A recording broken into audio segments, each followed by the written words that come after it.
Hello, everyone, and welcome to issue 78 of Anti-Life Reviews. I am, of course, the Tono Makaya, Master of Minds and Men, and this week 2 of comics that were made into movies, we look at another 90s treat after The Mask, which was last week, a similar movie from my childhood in Men in Black. That's issues 1 through 3 from Aircel Publishing, which ran from May to July 1991. Now, this is a curious comic, as I'll discuss later, but it was really not ever reprinted. Marvel did a reprint of the first issue in 1997, but you'd be hard-pressed to find the other two. Thankfully, you don't have to, as that's what I'm here for, so let's go ahead and move into it.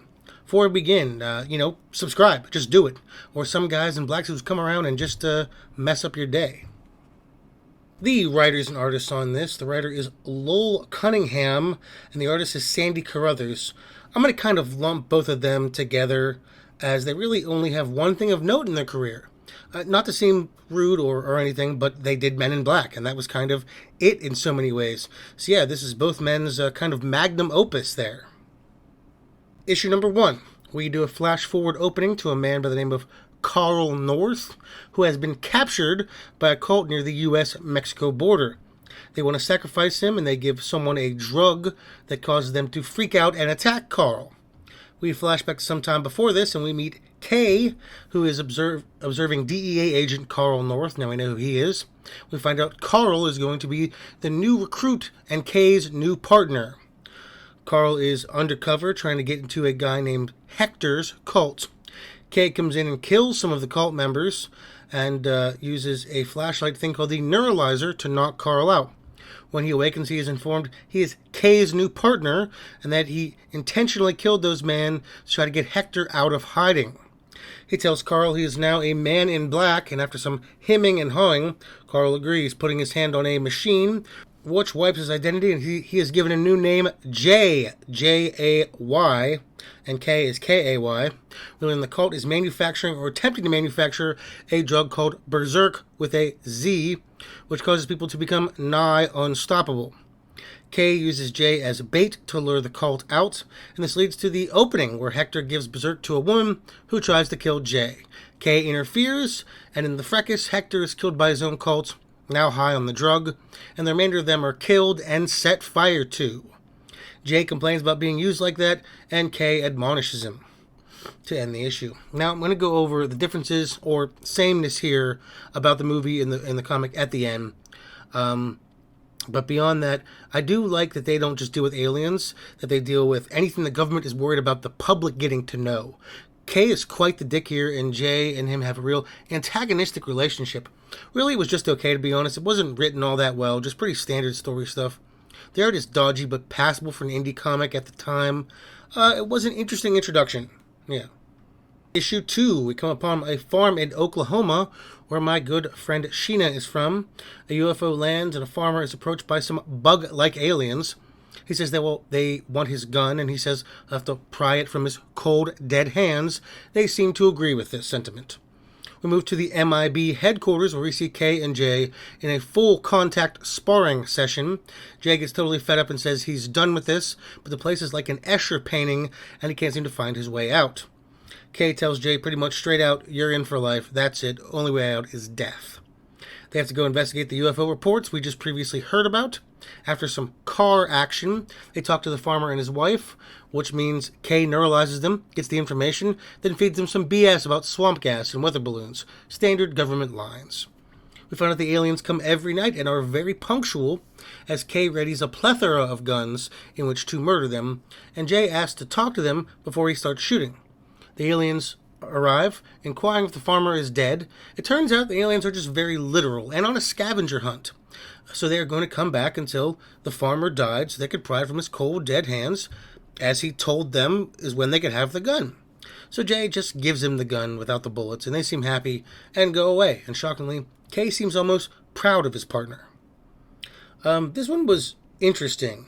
Not only was it kind of nice take on the farmer alien, cliche thing, but it gives us tons and tons of lore about the MIB and sort of solidified a relationship between Jay and Kay. Seeing MIB headquarters, and it's kind of like a mind fuck, doesn't make any sense to anyone but the people who've been there for a long time. They sort of adapt to the madness. Chaos talks about treaties with aliens, that the day the Earth stood still was a documentary, that they remove all identifying marks like moles and tattoos when you join the MIB. We get a hint that Zed, their boss, is a real person, which I don't think that's the case, but we'll see. We see Kay literally trying to kill Jay in the sparring session, wanting to show him the dangers of the job.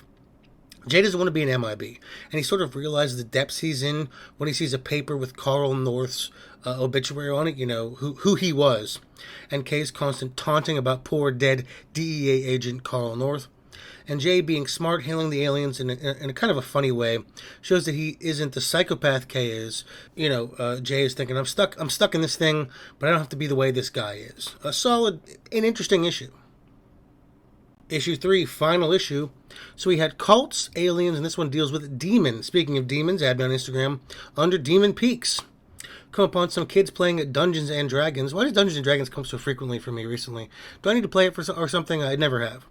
And one kid rolls a very curious die, and it summons a demon that flies away and ruins the house across the street. The MIB are, of course, on it, and they take the tube, which is a kind of hypersonic pneumatic tube system, which Jay hates. On the way to the event, Kay mercilessly runs down a squirrel intentionally. He then uses lights atop his car to neuralize the whole neighborhood. Before talking to the victim, they find out a baby had died of the demon attack. This incenses Jay, who wants to kill the thing responsible for this. They find the D&D game, and the kids are playing with an ancient Tibetan dodecahedron that has been cursed. Kay summons the demon, who claims that Kay is a greater evil than him, but Jay doesn't care. The devil you know is better than the one you do not. And Jay kills the demon with a special anti-magic weapon.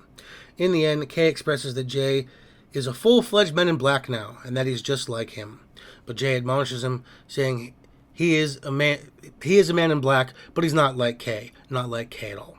This one, the story itself, the demon stuff, was much less interesting than the aliens, but it gives a lot more character development to Jay, who went from hating this to accepting his fate to embracing it in his own way, but he refuses to be the kind of person Kay is, who continues to be an unfettered psychopath. Jay really grew on me in these 3 issues. Overview. So I'm going to talk about the series proper first. It was alright. The first and third issues were pretty middling in terms of just being generic stories about semi-evil government agents. Second one was by and far the more interesting, and even that, I don't know. They talk a lot about these giant sweeping things that they deal with, but we don't actually get to see any of that. And only one with any scope was the aliens, and while I liked how it was handled, there was far too little time to develop any real story I cared about. That being said, the relationship between Jay and Kay was the most compelling part. First, it's just, this guy doesn't want to do this, but doesn't have a choice. But it moves into, and I think it's really where Jay sees the obituary and kind of has a mental crack, realizing, this is my future. This is what I have to deal with. And it's expanded on after that. So we got something of an arc. And it does make me want to reread the second series, but it's not something groundbreaking or all that interesting, really. The art was okay. It reminds me of something from early, 2000 AD, but in a positive way. Now, difference from the movies, I think some of these are evident. The MIB in the movies are sort of seen as an altruistic in a lot of ways, helping mankind, helping aliens, though with some bureaucracy that isn't all that great. While the MIB here are more like classic evil spooks, government-hired monsters there to disenfranchise people who find out the truth. In the credo, it's we are the chosen few, we observe, we protect, and in the comics, it's we control, which is left out in the movie just to highlight the big differences in the organization. As well as Zed in the movie, he's obviously Rip Torn and is their boss and the boss of this grouping of Men in Black. But Zed isn't seen here and is only really hinted that he's even a person, and they hint he may not be human. Kay says he's not like us. And of course, Kay and Jay, despite the mild differences of Jay being white here, which is irrelevant, Jay is a headstrong DE agent that gets sucked into the world of the MIB. Now, that's actually not that much different from the LAPD member Jay in the movie. And honestly, Jay in the movies is given a lot more characterization and personality. As in the comic, he's mostly reactionary and tired of this organization from the get-go. Of course, it's J and K in the comics, that's J-A-Y-K-A-Y, and J and K in the movies, just a single letter. The difference between the characters is Kay, he's stoic but heartfelt, sort of standard Tommy Lee Jones fare in the movie. which works, and in the comic he's a dangerous psychopath asshole with no heart or soul. So yeah, a marked difference there. He kills shamelessly without effort or feeling.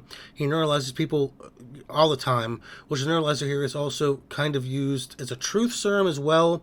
But beyond that, and it looks more like a flashlight. There isn't too much of a difference in that. And they obviously deal with not just aliens in the comic, which I kind of like that a little bit more than just the alien nonsense that the movie sort of fell into. Now I want to talk about the Men in Black. When I was a kid, I was huge into UFOs. I read a ton of books, and it scared the hell out of me. And of course, a few years later, the X-Files used Jesse Ventura and an Alex Trebek lookalike as the Men in Black, and it was cool. And for me, it was exciting to see them because I had read about scary men in black, and if I had read too much, if I knew too much, these guys would come and silence me in some kind of way. So I had a much more personal relationship with the characters, like the comics versus the movie. The movie came out, I was a big fan. In my research, it looks like the term was coined in 1947 by Harold Dahl, or at least the first sort of confirmed case.